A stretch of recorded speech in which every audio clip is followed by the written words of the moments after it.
Hello. Alors, on est toujours sur Descartes. Descartes. Alors, là, c'est le traité des passions. D'accord? Vous voyez, je suis dans mon lit, c'est normal. La philosophie se lit dans un lit. C'est normal. Alors, donc, les recherches psychologiques et morales, le traité des passions. Alors, très belle phrase pour commencer. Une psychologie héroïque. D'accord? Héroïque. Nous sommes des héros, je ne fais que le dire. Que l'exercice de la vertu est un souverain remède contre les passions. C'est simple. Allez, on continue. Je vais lire. On va faire un peu comme ça. Il est certain que, pourvu que notre âme ait toujours de quoi se contenter en son intérieur, tous les troubles qui viennent d'ailleurs n'ont aucun pouvoir de lui nuire. Mais plutôt ils servent à augmenter sa joie en ce que, voyant qu'elle ne peut être offensée par eux, cela lui fait connaître sa perfection.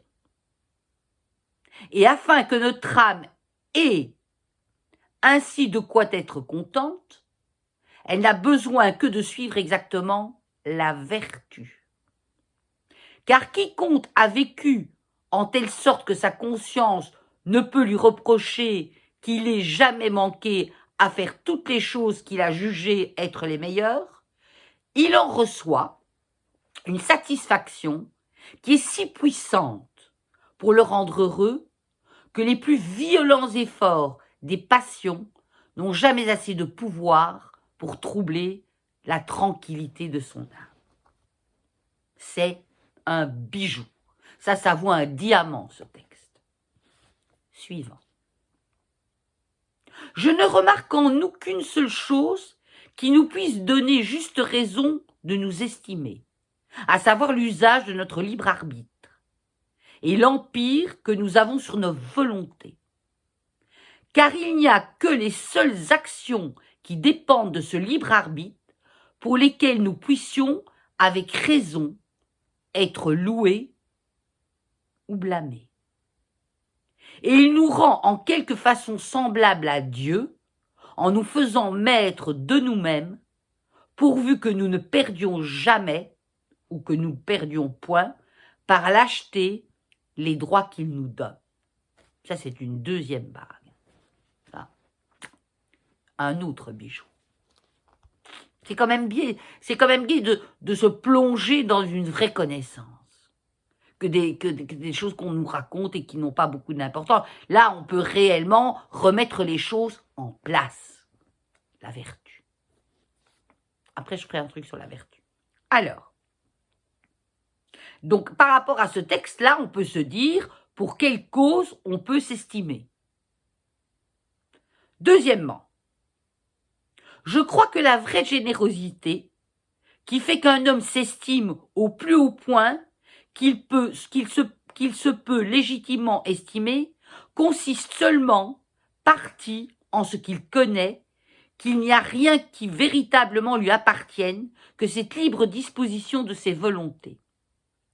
Si, ni pourquoi ils doivent être loués ou blâmés, sinon pour ce qu'il en use bien ou mal, et partie en ce qu'il sent en soi-même, une ferme et une constante résolution d'en bien user, c'est-à-dire de ne manquer jamais de volonté pour entreprendre et exécuter toutes les choses qu'il jugera être les meilleures, ce qui est suivre parfaitement la vertu.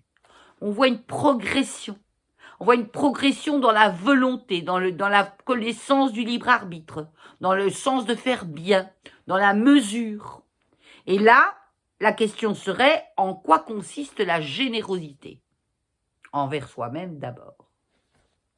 Nous finissons de la gloire.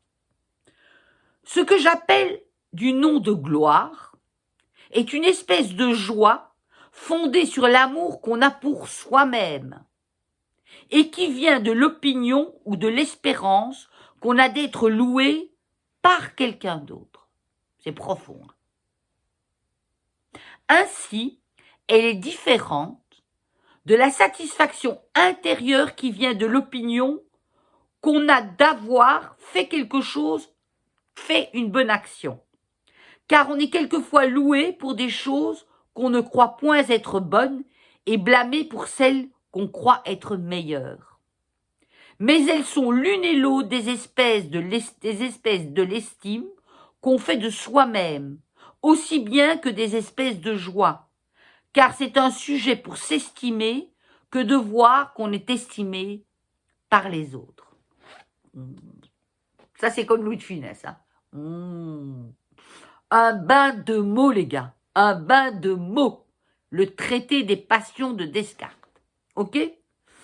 Alors, puissance qu'elle a volonté de choisir sans autre cause qu'elle-même est qu'elle-même est la raison. C'est merveilleux. Bon, je vous laisse. Bonne nuit. Il est tard. J'ai découvert ces textes dans un vieux livre d'école, recueil des textes littéraires français, comme quoi il ne faut pas aller chercher dans les nouveaux. Hein. Ok? Allez, à plus. Ciao. Bonne nuit.